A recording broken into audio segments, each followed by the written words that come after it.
नमस्कार, आप देख रहे हैं न्यूज नेशन चैनल का डिजिटल प्लेटफॉर्म न्यूज नेशन स्तुति और मैं हूं आपके साथ पूजा वशिष्ठ। अश्विन महीने के कृष्ण पक्ष की एकादशी आ रही है। इस एकादशी को इंदिरा एकादशी के नाम से जाना जाता है। इसका बहुत ही ज्यादा पारंपरिक महत्व है, खास तौर से क्योंकि ये एकादशी पितृ पक्ष में आती है तो इसीलिए और ज्यादा महत्वपूर्ण हो जाती है। इस एकादशी से जुड़ी सारी जानकारी देने के लिए हमारे साथ मौजूद है ज्योतिषाचार्य हरि गोपाल शर्मा जी। राधे राधे। आपका बहुत बहुत स्वागत है। तो हरि गोपाल शर्मा जी एक बार फिर से जुड़ गए हमारे साथ हमारे सारे सवालों के जवाब देने के लिए। तो आचार्य जी, सबसे पहले मैं जानना चाहूंगी कि जो इंदिरा एकादशी है वो कब है और इसकी जो पूजा है वो उसका टाइमिंग क्या है, किस समय करनी चाहिए? देखिए पूजा जी, आश्विन मास के कृष्ण पक्ष की एकादशी को इंदिरा एकादशी कहा जाता है। आश्विन मास का जो कृष्ण पक्ष है वो पूरी तरह पितरों को समर्पित होता है। इस बार इंदिरा एकादशी 27 तारीख को 1:20 दोपहर में शुरू होगी और 28 तारीख को दोपहर 2:50 पर समाप्त होगी। इसलिए एकादशी तिथि का यदि आपके यहाँ कोई श्राद्ध है तो उसका श्राद्ध आप 27 तारीख में करेंगे तो उत्तम होगा। 28 तारीख को एकादशी का व्रत किया जाएगा। यदि आप अपने पितरों का श्राद्ध एकादशी तिथि में ही करते हैं तो आप 28 तारीख को भी अपने पितरों का श्राद्ध कर सकते हैं। इस तरह 28 तारीख को इंदिरा एकादशी का व्रत पर्व मनाना शुभ होगा। इस व्रत का पारण 29 तारीख को सुबह 6:13 से 8:56 तक रहेगा। इसमें हमें व्रत का पारण करना चाहिए। यदि पूजा विधि की बात करें तो इस एकादशी पर हम भगवान लक्ष्मी नारायण, युगल सरकार श्री राधा कृष्ण और सालिग्राम जी की शिला यदि आपके यहाँ है तो उनका पूजन अर्चन करना चाहिए। इसके साथ ही हमें अपने पितरों के लिए तर्पण, पिंडदान, श्राद्ध कर्म अवश्य करना चाहिए। इसकी पूजा क्या है? सूर्योदय से पहले स्नान करें, व्रत संकल्प लेकर के उपासना करें, भगवान लक्ष्मी नारायण का पूजन करें, उनको गंगा जल से स्नान कराएं, सालिग्राम शिला है तो उसका पंचामृत से स्नान कराएं, उनको चंदन लगाएं, फूल अर्पित करें, ऋतु फलों का भोग लगाएं, गाय के दूध से बने पदार्थों का भोग लगाएं, उनकी आरती करें और प्रणाम करें। उसके बाद आसन पर बैठ करके भगवान नारायण के द्वादशाक्षर मंत्र, 12 अक्षर का मंत्र है, बहुत शक्तिशाली मंत्र है, ओम नमो भगवते वासुदेवाय। इस मंत्र की एक माला जप एकादशी वाले दिन अवश्य करनी चाहिए, चाहे आप व्रत रहें या नहीं रहें। इस मंत्र की माला प्रत्येक सनातन धर्म अनुयायी को एकादशी के दिन अवश्य करनी चाहिए। इसके बड़े विशेष फल शास्त्रों में बताए गए। उसके बाद आप विष्णु सहस्त्रनाम, गोपाल सहस्त्रनाम इनका पाठ कीजिए। अपनी सामर्थ्य के अनुसार ब्राह्मण और गरीबों को दान दीजिए और बड़े शांत भाव से, बड़े भक्ति भाव के साथ हमें पूरा दिन व्यतीत करना चाहिए। उसके बाद संध्या समय पर पुनः भगवान की आरती करें, तुलसा जी के पास घी का दीपक जलाएं और वहां बैठ करके पुनः ओम नमो भगवते वासुदेवाय इस मंत्र की माला जप तुलसा जी के समक्ष बैठ करके करने से साधक के जीवन में किसी वस्तु का अभाव नहीं रहता। कोई भी समस्या हो, चुटकियों में इस उपाय को करके देख लीजिए, चुटकियों में उसका समाधान हो जाता है। धन की समस्या तो बिल्कुल भी नहीं रहती। इस तरह से हमें एकादशी के दिन पूजा करनी चाहिए। जी आचार्य जी, तो ये तो आपने बताया कि इंदिरा एकादशी की पूजा कैसे करनी है और ये कब है, लेकिन अगर अब व्रत भी पड़ रहा है और इस दिन किसी का श्राद्ध भी है घर में, तो व्रत के साथ साथ श्राद्ध विधि कैसे करनी चाहिए? देखिए पूजा जी, श्राद्ध में इंदिरा एकादशी होती है। आपके घर में श्राद्ध है तो शास्त्र कहते हैं कि आप उस दिन, वैसे तो एकादशी का श्राद्ध एक दिन पहले कर लिया जाता है, यदि आप एकादशी वाले दिन ही करना चाहते हैं तो शास्त्र कहता है कि उस दिन आप ब्राह्मण को फलाहार ही भोजन कराएं और स्वयं व्रत रखते हैं तो इस व्रत में आपको फलाहार नहीं करना है। उन फलाहार का भोजन सिर्फ ब्राह्मण को कराइए और ब्राह्मण को उस दिन श्राद्ध करके इस तरह से अगले दिन पुनः बुला करके जो आप पकवान बनाते हैं श्राद्ध पक्ष में दूसरे दिन इस तरह से हमें ब्राह्मण को भोज कराना चाहिए। एकादशी के दिन ब्राह्मण को श्राद्ध करा करके अपने पितरों का श्राद्ध मनाना चाहिए और 29 तारीख को पुनः उन्हीं ब्राह्मण को बुला करके पूरी तरह से ब्राह्मण भोज कराना चाहिए। इस तरह से एकादशी वाले दिन पितरों का श्राद्ध शास्त्र विधि के मुताबिक किया जाता है।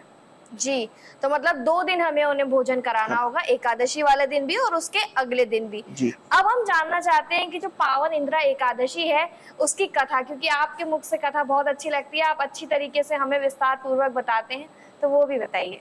देखिए पूजा जी, एकादशी का व्रत तब तक पूर्ण नहीं होता जब तक उसके व्रत की कथा सुनी या पढ़ी न जाए। ये एकादशी का ही नहीं, आप कोई भी व्रत रख रहे हैं, उस व्रत की कथा पढ़ना और सुनना बहुत आवश्यक है, उसके बिना आपकी पूजा अधूरी रहती है। अब एकादशी, सनातन धर्म में प्रत्येक महीने में 2 एकादशी व्रत होते हैं, एक कृष्ण पक्ष में, दूसरा शुक्ल पक्ष में। इन एकादशियों के नाम भी अलग अलग होते हैं, इसके साथ ही इनके मिलने वाले फल भी अलग होते हैं और इनकी कथाएं भी अलग अलग होती हैं। यदि हम इंदिरा एकादशी के फल की बात करें तो इस इंदिरा एकादशी का व्रत करने से व्यक्ति के सभी पाप कर्म समाप्त होते हैं, उसको मृत्यु के बाद जो दुर्गति होनी थी उससे मुक्ति प्राप्त होती है, यानी वो जीव अधोगति में नहीं जाता। तीसरा, वाजपेय यज्ञ के समान फल की प्राप्ति होती है। ये इंदिरा एकादशी व्रत का फल है।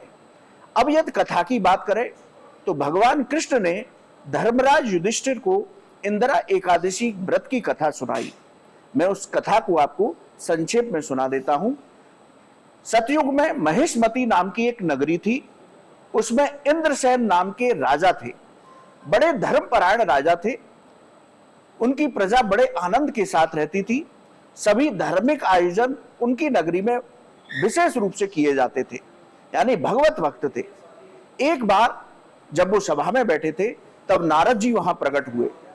नारद जी को देखते ही उन्होंने उनको साष्टांग प्रणाम किया और उनसे पूछा कि आप यहां कैसे पधारे।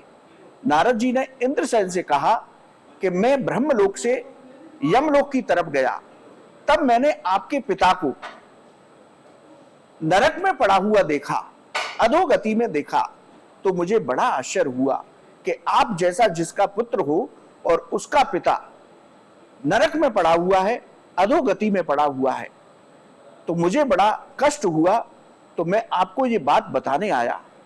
इंद्रसेन ने कहा कि नारद जी आप मुझे बताइए कि मेरे पिता को सदगति कैसे प्राप्त हो। तब नारद जी ने कहा कि आप पितृपक्ष की इंदिरा एकादशी का व्रत विधि पूर्वक कीजिए और उस एकादशी व्रत के फल को आप अपने पिता को समर्पित कीजिए। भगवान के चरणों में प्रार्थना कीजिए कि मेरे इस एकादशी व्रत का जो अनुष्ठान मैं कर रहा हूं उसका फल मेरे पिता को प्राप्त हो। इस तरह से आप इंदिरा एकादशी का व्रत करेंगे तो आपके पिता को स्वर्ग की प्राप्ति होगी, मोक्ष की प्राप्ति होगी, उनको मुक्ति प्राप्त होगी। राजा इंद्रसेन ने नारद जी के बताए अनुसार विधि विधान के साथ पितृपक्ष की इंदिरा एकादशी का व्रत किया, ब्राह्मणों को खूब दान दिया, गरीबों को दान दिया, खूब भगवत आराधना की और उस एकादशी का फल अपने पिता को दिया। तो उनके पिता को इस एकादशी के फल की वजह से मोक्ष की प्राप्ति हुई और इस एकादशी का फल उनको देने से स्वयं इंद्रसेन को यह प्राप्ति हुई कि वो निष्कंटक अपना राज्य करते रहे, उनके राज्य में कोई बाधा नहीं आई, उनको भी स्वर्गलोक की प्राप्ति हुई और अंत में मोक्ष गति प्राप्त हुई। तो इतनी कल्याणकारी एकादशी है इंदिरा एकादशी। यदि आप इस एकादशी का व्रत करके उसका पुण्य फल अपने पितरों को देते हैं तो आपके पितरों को मुक्ति प्राप्त होती है, उन्हें मोक्ष प्राप्त होता है। यदि कहीं नरक में पड़े हैं तो वहां से उनको स्वर्ग की प्राप्ति होती है। तो आचार्य जी, लेकिन मैं जानना चाहती हूँ कि इस व्रत को करने से पितरों को शांति कैसे मिलती है? जैसा कि मैंने इस कथा के प्रसंग में बताया कि इस व्रत का फल आपको मिलेगा अवश्य। आपने ये व्रत किया तो आपको भी मिलेगा, जैसा राजा इंद्रसेन को मिला। उसी तरह यदि इसके पुण्य फल को, एकादशी व्रत के फल को आप अपने पितरों को समर्पित करते हैं, भगवान से प्रार्थना करते हैं कि हे प्रभु, मेरे ज्ञात और अज्ञात जितने भी पितर हैं, यदि वो उनको मुक्ति प्राप्त नहीं हुई हो, तो इस मेरी इंदिरा एकादशी के व्रत का फल उनको प्राप्त हो, तो आपके पितरों को मुक्ति प्राप्त होती है। तो आचार्य जी, पितरों की मुक्ति की जो हम बात कर रहे हैं, तो पितरों की मुक्ति के लिए इस व्रत को ही करना है सिर्फ, या कोई और भी उपाय है जो हम इस दिन कर सकते हैं? देखिए, इंदिरा एकादशी के दिन हमें पितरों के लिए तर्पण, पिंडदान, श्राद्ध कर्म जैसे करते हैं वैसे ही करने चाहिए। उसके साथ ही हमें दीपदान अवश्य करना चाहिए। अपने घर के मुख्य द्वार की दक्षिण दिशा में तेल का दीपक जलाएं और पितरों का ध्यान करें। इसी तरह तुलसी जी पर घी का दीपक जलाएं और तुलसी जी से प्रार्थना करें कि हमारे पितरों की मुक्ति कीजिए। इसी तरह पीपल वृक्ष पर शाम को तेल का दीपक जलाएं, पीपल वृक्ष पर जल चढ़ाएं और पितरों की मुक्ति के लिए प्रार्थना करें। तो इस तरह से इन उपायों को भी करके हम अपने पितरों की मुक्ति कर सकते हैं, उनको शांति प्रदान कर सकते हैं और उनकी कृपा प्राप्त कर सकते हैं। बहुत ही संक्षेप में हम ये भी जानना चाहेंगे कि एकादशी व्रत जो हम कर रहे हैं, तो किन छोटी छोटी बातों का ध्यान रखना है, किन सावधानियों को हमें बरतना है जब हम ये व्रत रखें? देखिए, एकादशी व्रत आप चाहे इंदिरा एकादशी का करें या कोई भी व्रत करें, उस दिन बड़े शांत भाव से रहिए, क्रोध करने से बचिए, लहसुन प्याज जैसे तामसिक भोजन मत करिए, मांस मदिरा का सेवन मत करिए, चावल का सेवन मत करिए। यदि आपने व्रत रखा है तो बाल और नाखून बिल्कुल भी मत काटिए और ब्रह्मचर्य का पालन करिए, भगवत आराधना में ही लीन रहिए। इस तरह की सावधानियों को रखते हुए हमें प्रत्येक एकादशी का व्रत करना चाहिए, जिससे हमें पूर्ण फल की प्राप्ति हो। तो आज के इस वीडियो में हमने जाना कि इंदिरा एकादशी का जो व्रत आ रहा है उसे किस तरीके से, किन छोटी छोटी बातों को ध्यान में रख के हमें करना है, जिससे कि हमें इस व्रत का पूर्ण फल प्राप्त हो सके। बहुत बहुत धन्यवाद आपका आचार्य जी हमारे राधे राधे जुड़ने के लिए। और भी ऐसी तमाम जानकारियां हम आपके बीच लाते रहेंगे, लेकिन इस बीच आप कुछ पूछना चाहते हैं तो कमेंट सेक्शन में कमेंट करके हमें पूछ सकते हैं। और तमाम ऐसी जानकारियों के लिए आप सब्सक्राइब जरूर करें न्यूज़ नेशन स्तुति।